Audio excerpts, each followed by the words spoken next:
Ce budget supplémentaire 2020 marque un anniversaire, puisque cela fait maintenant un peu plus d'un an que le président du gouvernement a prononcé sa déclaration de politique générale devant notre Assemblée, et 17 mois que l'Avenir en Confiance a pris la responsabilité des institutions du pays.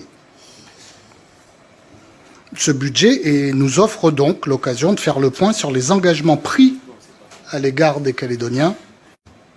3 leviers étaient posés. D'abord, je cite une politique de grands travaux pour appuyer la reprise avec, je cite toujours, de grands chantiers stratégiques pour le pays tels que la 2x2 voies jusqu'à la Tontouta ou la voie rapide vers le Mont d'Or. 17 mois plus tard, nous attendons toujours le début du commencement de l'un de ces chantiers. Et par contre, on a parfaitement identifié l'enterrement en catimini de la voie rapide vers le Mont d'Or, dont vous aviez pourtant fait vos choux gras électoraux pendant la campagne. Deuxième levier annoncé, une loi de programmation fiscale pour, je cite, poser le cadre qui doit permettre aux entrepreneurs, aux initiatives et aux créateurs de richesses de se projeter plus sereinement dans l'avenir et de doper le pouvoir d'achat des salariés. Que dire de la méthode de préparation de cette loi, pour le moins surprenante? Vous avez réussi en quelques mois, sans en parler à personne, à la cadrer de manière très précise en listant dans le prêt AFD l'ensemble des impôts dont la création est programmée.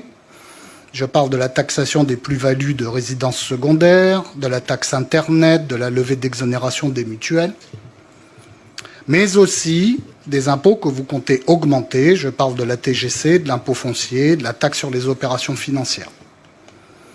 La programmation fiscale est d'ailleurs extrêmement détaillée puisque 17,5 milliards d'impôts supplémentaires sont prévus dès 2021. Je ne suis pas sûr que les créateurs de richesses seront rassurés. Quant au pouvoir d'achat des salariés, que vous vous étiez engagé à doper, pour reprendre votre expression, il n'a jamais été autant en berne. Les chiffres du chômage du premier trimestre 2020 l'illustrent, bien avant que le Covid ne s'invite dans le paysage. Quant au panier de la ménagère, vous avez permis son envolée en supprimant l'encadrement des marges au 1er septembre de l'année dernière, malgré nos mises en garde. Ainsi, les prix des produits alimentaires selon UFC Que Choisir et votre propre site gouvernemental ont augmenté de 6% en un an. Quant au bouclier qualité-prix qui devait nous protéger des appétits de la grande distribution, il est au rayon des objets perdus. Enfin, votre troisième levier de réforme structurelle concernait la gouvernance de notre système de protection sociale, comme prévu par le plan d'Occamo. Vous vous étiez engagé à prendre, je cite, des décisions courageuses pour sécuriser les recettes et contenir l'envolée des dépenses d'ici la fin de l'année. Mais là aussi, comme Seuran, nous n'avons rien vu venir. Ou plutôt, pour être honnête, il faut relever qu'il y a quand même une initiative qui a été prise dans ce domaine. Celle d'endetter le pays.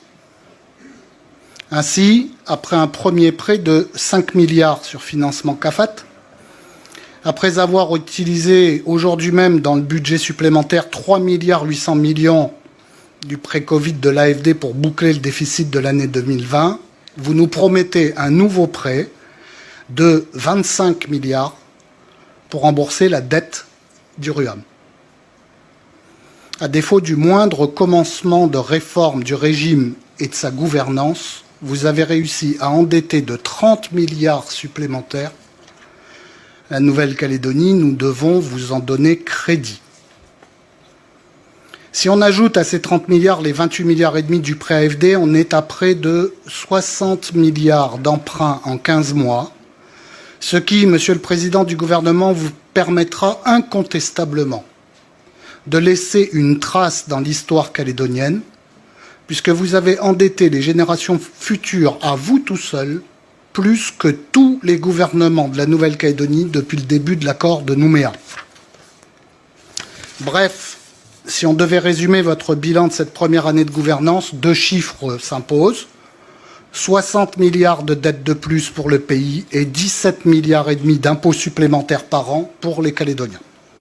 Ce budget supplémentaire constitue, un an après votre élection, l'illustration caricaturale de votre impuissance à honorer les engagements que vous avez pris devant les Calédoniens. C'est la raison pour laquelle, Monsieur le Président du Congrès, Monsieur le Président du Gouvernement, mes chers collègues, nous nous abstiendrons évidemment sur le vote de cette délibération.